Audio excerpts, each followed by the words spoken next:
Welcome to our continuing series of questions and answers. Today's subject is Knowledge Part 2, From the Mother. There are some who are at the bottom. There are others who belong to another rung. There are people who may have very remarkable capacities but have no taste for intellectual development. They may be warned that if they do not work, do not study, they will feel embarrassed perhaps in the presence of others when they are grown up. But if it is all the same for them, and if they want to live a life that is not intellectual, I consider that none has the right to force them. This is my constant quarrel with the teachers of the school. They come and tell me if they do not work, they will be stupid and ignorant.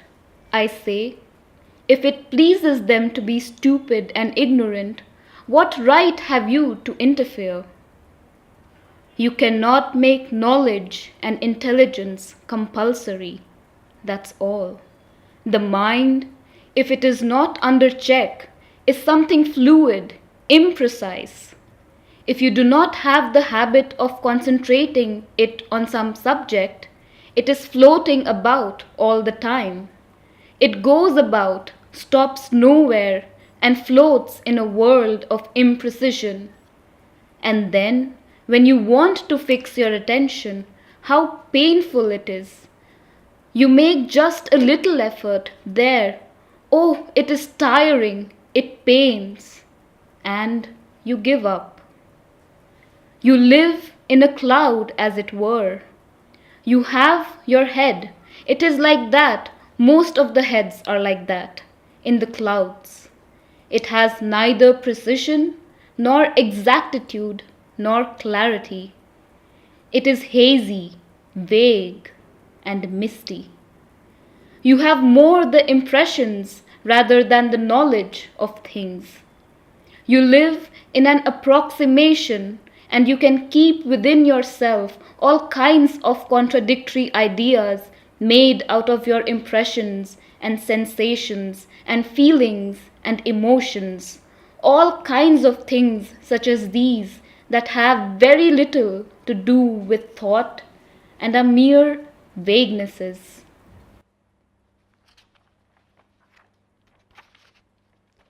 But if you want to attain a thought, precise, concrete, clear, definite on a certain point, you must make an effort, gather yourself, fix yourself, concentrate yourself. And the first time you do it, literally it pains you, it tires you. So then, the aim of those who know, teachers, instructors, or others, the very purpose for which they exist would be to inform you, to help you. When you have a matter which appears difficult to you, you submit your problem, and they, with their personal experience, can tell you, no, it is not like this or like that. You must do that. You must try this. Then, instead of forcing you to absorb theories, principles, or so-called laws, and a more or less abstract knowledge, they would be there to give you any information from the most material to the most spiritual things, each in his own province, each according to his capacity. Very evidently, if you are thrown into the world without the least technical knowledge, you can do dangerous things. Take a child who knows nothing. The first thing he will do, if he has matches, for example, is to burn himself. Therefore, in this field, from the purely material point of view, it is good that there are people who know and can give you information, for otherwise, if each one had to learn by his own experience, One would need several lives to know of the most indispensable things. That is the true use of professors and instructors. They have learned more or less practically or by a special study, and they can give you information about things whose knowledge is indispensable. Then you gain time, much time. That is their utility, to answer to questions. Question. Sri Aurobindo has written, and yet there is in the heart or behind it a profounder mystic light. What is this mystic light? Mother. It is love. Question. After that, Sri Aurobindo writes, which, if not what we call intuition, for that, though not of the mind, yet descends through the mind, has yet a direct touch upon the truth, and is nearer to the divine than the human intellect in its pride of knowledge. What does Sri Aurobindo mean? Mother. It is not intuition, it is light. It is knowledge through love, understanding through love, because intuition belongs to the intellect, in its expression at any rate, whereas the other thing is a kind of direct knowledge, almost by identity, which comes from love. Question. If the heart can serve for a more direct knowledge, then what is the role of the intellect as an intermediary of knowledge? Mother. The mind is not an instrument for knowledge, but it can utilize knowledge in order to organize action, and that is its true role, the formation and organization of action. It is mind that puts in order the different elements of inspiration. You feel that very well when you want to organize your life, for example. There is an intellectual faculty which immediately puts each thing in its place, makes a plan, and organizes. But the knowledge does not come from the mind. It comes from the mystic depths of the soul, or from a higher consciousness, and the mind concentrates it in the physical world and organizes it in order to give a basis for action. After all, it is simply the working of the consciousness, simply a certain self-mastery, a control over the body, a direct knowledge of things, a capacity for identification, and a clear vision instead of this cloudy and hazy vision which sees only the appearance, which is so deceptive, so unreal, so fossilized. A more direct perception, an inner perception that must come. It will come soon if you are prepared.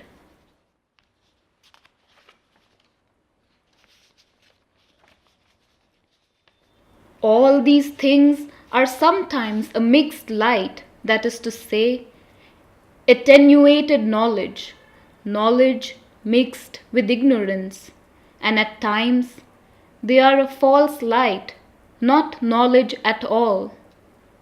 They are simply ideas, conceptions, ways of seeing, ways of feeling. All these things that are considered as knowledge in the ordinary human consciousness. Question. And the needs of the body, are they too false lights? Mother. Sri Aurobindo tells us that even the physical needs, which are generally considered imperative, and about which it is said that they carry their truths in themselves, are merely a partial light, that is to say, a semblance of knowledge, or even a false thing. Question. Can a yogi attain to a state of consciousness in which he can know all things, answer all questions, relating even to abstruse scientific problems such as, for example, the theory of relativity? But there is knowledge and knowledge. The yogi does not know in the way of the mind. He does not know everything in the sense that he has access to all possible information, or because he contains all the facts of the universe in his mind, or because his consciousness is a sort of miraculous encyclopedia. He knows by his capacity for a containing or dynamic identity with things and persons and forces. Or he knows because he lives in a plane of consciousness or is in contact with a consciousness in which there is the truth, the knowledge. If you are in the true consciousness, the knowledge you have will also be of the truth. Then, too, you can know directly by being one with what you know. If a problem is put before you, if you are asked what is to be done in a particular matter, you can then, by looking with enough attention and concentration, receive spontaneously the required knowledge and the true answer. It is not by any careful application of theory that you reach the knowledge, or by working it out through a mental process. The scientific mind needs these methods to come to its conclusions, but the yogi's knowledge is direct and immediate. It is not deductive. If an engineer has to find out the exact position for the building of an arc, the line of its curve and the size of its opening, he does it by calculation, collating and deducing from his information and data. But a yogi needs none of these things.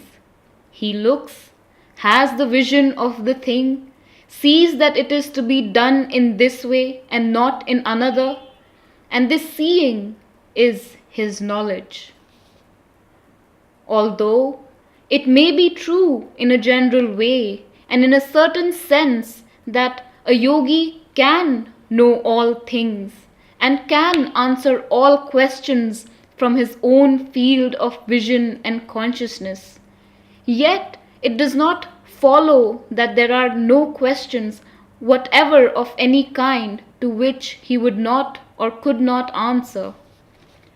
A yogi who has the direct knowledge, the knowledge of the true truth of things, would not care or perhaps would find it difficult to answer questions that belong entirely to the domain of human mental constructions.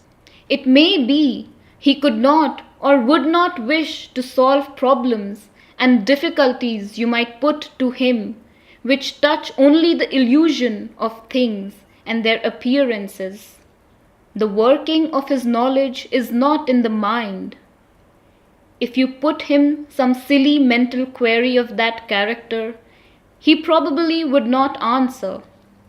The very common conception that you can put any ignorant question to him as to some super schoolmaster or demand from him any kind of information, past, present, or future, and that he is bound to answer, is a foolish idea.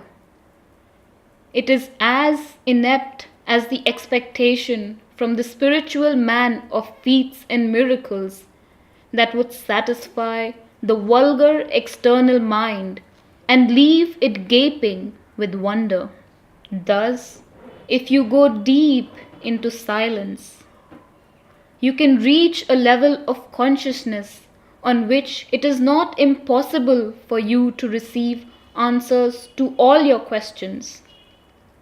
And if there is one who is consciously open to the plenary truth of the supermind, in constant contact with it, he can certainly answer any question that is worth an answer from the supramental light.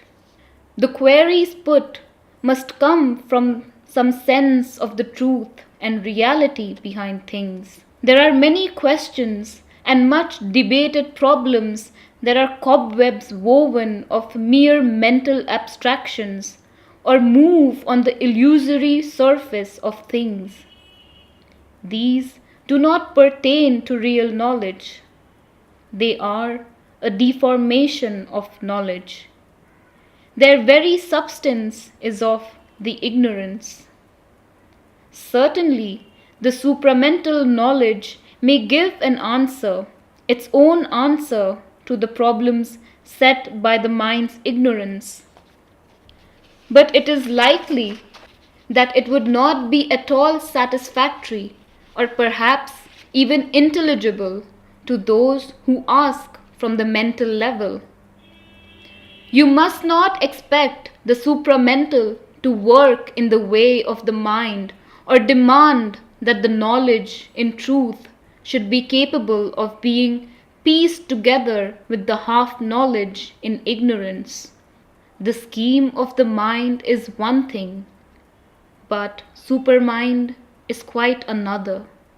It would no longer be supramental if it adapted itself to the exigencies of the mental scheme. The two are incommensurable and cannot be put together.